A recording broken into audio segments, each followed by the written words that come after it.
ప్రభువు ఈ లోకంలో పరిచర్య చేసినప్పుడు అనేక మంది అనేకమైన రోగములు కలిగిన వారు ప్రభు దగ్గరికి వస్తూ మరి స్వస్థత పొందుతూ మరి వెళుతూ ఉండేవారు. ప్రభు ఎవరిని కూడా త్రోసివేసేవాడు కాదు. ప్రభు దగ్గరికి మనం వచ్చి అడిగితే కనుక ప్రభువు మనం ఏది అడిగితే అది మనకి ఇచ్చేవాడు. ఇక్కడ ఒక సేనాధిపతి ప్రభు దగ్గరికి వచ్చి అంటున్నాడు కదా, ప్రభువా, నా దాసుడు పక్షవాయుతో బాధపడుతున్నాడు, బాగు చేయవా అని ప్రభువుని వేడుకున్నప్పుడు ప్రభు అంటున్నాడు, నేను నీ ఇంటికి వస్తాను, బాగు చేస్తాను అని చెప్పి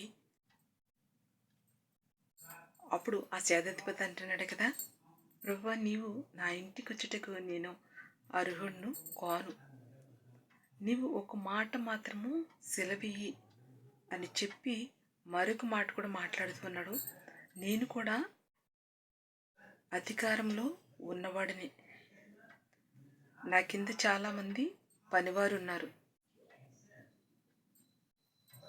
ఒకరిని రమ్మంటే వచ్చును, పొమ్మంటే పోవును.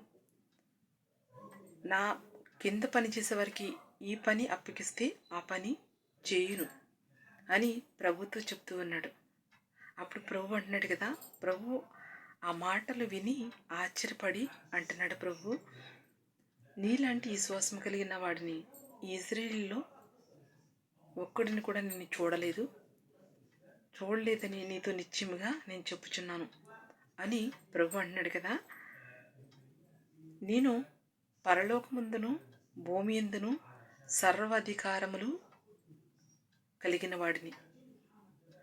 ప్రభు సర్వాధికారములు కలిగి కూడా ఎవరైనా అనారోగ్యంతో బాధపడినప్పుడు మరి వారి దగ్గరికి వెళ్ళి ప్రభు బాగు చేస్తూ ఉండేవాడు. ఈ సేనాధిపతి అంటున్నాడు, ఈ సేనాధిపతి అన్న మాటలకి అర్థం ఏంటంటే, నీవు చాలామందిని బాగు చేస్తూ ఉంటున్నావు ప్రభువా, నువ్వెందుకు నా ఇంటికి రావడం? నువ్వెంతోమంది అనేక మందిని బాగు చేసేవాడు, నువ్వు నా ఇంటికి వస్తే నీ సమయం వృధా అయిపోతుంది కదా. ఈ విధంగా ఆలోచించి ప్రభుని అంటున్నాడు, నువ్వు నా ఇంటికి రావడానికి నేను అర్హుడిని కాను, నీవు ఒక మాట సెలవు ఇక్కడ నువ్వు చాలామందిని బాగు చేస్తూ ఉన్నావు, అనేక మంది రోగం కలిగిన వాళ్ళు బాగు చేస్తున్నావు, నువ్వు అనేక మందికి బోధిస్తూ ఉన్నావు ప్రభువా. ఈ సేనాధిపతి నేను కూడా అధికారం కలిగిన వాడిని అంటే, అధికారం కలిగి ప్రభు దగ్గరికి వచ్చి నా దాసుడికి నా కింద పనిచేసేవాడికి మరి బాగోలేదని చెప్పడానికి ప్రభు దగ్గరికి వచ్చి వేడుకుంటూ ఉన్నాడు. ఈ రోజుల్లో ఎవరికైనా వాళ్ళ కింద పనిచేసే వాళ్ళని చూస్తే ఎలా చూస్తారంటే, మరి కొంచెం హెల్త్ బాగోలేనప్పుడు వాళ్ళని ఇంకా పనికిరారని తీసి పడేస్తూ ఉంటారు. కానీ ఈ సేనాధిపతి ఆ దాసుడి కోసం పని కొట్టుకుని మరి ప్రభు దగ్గర వచ్చి వేడుకుంటున్నాడంటే,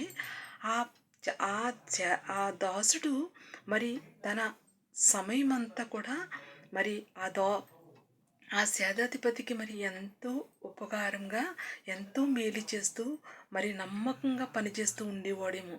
అందుకే తన కింద పనిచేసేవాడు కోసము వచ్చి ప్రభు దగ్గరికి, ప్రభు అన్న దాసుడు పక్షవాయువుతో బాధపడుతున్నాడు అని అంత ప్రేమ కలిగి ప్రభు దగ్గర మరి చెప్పుకుంటూ ఉన్నాడంటే, మరి ఆ దాసుడు ఎంత నమ్మకంగా పనిచేస్తున్నాడో చూడండి. ప్రభు దగ్గరికి వచ్చిన వాడిని ప్రభు ఎవరిని కూడా త్రోసివేసేవాడు కాదు. మనము కొన్నిసార్లు అనుకుంటాం కదా, ఇది ప్రభువు చెప్తే ప్రభు తీర్చలేడేమో, లేకపోతే బాగు చేయలేడేమో అని అనుకుంటూ ఉంటాం. ప్రభు దగ్గరికి మనం ఏదైనా తీసుకెళ్తే మనం నమ్మకంగా విశ్వాసంగా దేవుడిని అడిగితే కనుక తప్పకుండా దేవుడు చేసేవాడు. దేవుడు హృదయాంతరమని ఎరిగినవాడు. అంటే మన హృదయము ఎదుటి వాళ్ళకి అంటే మనం ఎలా ఉంటున్నామనేది మన చుట్టూన్న వాళ్ళు గ్రహించలేకపోవచ్చు, కానీ ప్రభు మాత్రం మన హృదయాన్ని గ్రహించేవాడు. ఒక సందర్భంలో ప్రభువు పేతురు హృదయాన్ని గ్రహించడండి. పేతురు హృదయాన్ని గ్రహించి మరి పేతురు నువ్వు ముమ్మారు ఓడు కూయక మునుపు నేనెవరినో తెలియదని నువ్వు పలుకుతావు అని చెప్తున్నాడు పేతురుతోని. పేతురు అంటున్నాడు కదా, నేను ఏ స్థితిలో ఉన్నప్పటికీ కూడా నేను అలా మాట్లాడిన సందర్భంలో మరి మళ్ళీ అంటున్నాడు కదా, ప్రభు అన్న మాటకి అంటున్నాడు, నేను నా ప్రాణం పోయే స్థితి వచ్చినా కూడా నేను ఈ మాట పలకను అని ప్రభుతో చెప్తున్నాడు.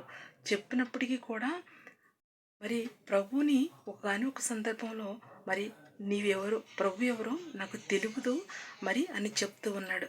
చూసారండి, ప్రభు హృదయాన్ని ఎరిగి ముందుగానే చెప్తూ ఉన్నాడు.